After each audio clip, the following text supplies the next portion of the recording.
సరే కానీ నీకు ఓ విషయం చెప్పకూడదు అనుకుంటున్నా. ఏంటది? I love you.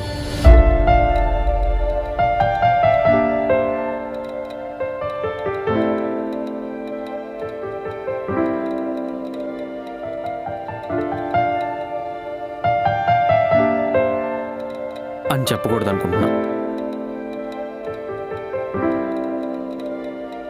అవునా? ఎందుకు? ఎందుకంటే నువ్వు నన్ను లవ్ చేయట్లేదు కాబట్టి. అందుకే ఐ లవ్ యూ అని చెప్పట్లేదు. సరే చెప్పను. ఐ లవ్ యూ చెప్పను. ఎందుకంటే లవ్ చేయట్లేదు కదా, చెప్తే బాగోదు. సో చెప్పను. అయినా నీకు చాలా ఎక్స్పెక్టేషన్స్ ఉన్నట్టున్నాయిగా అని పెట్టుకోకు.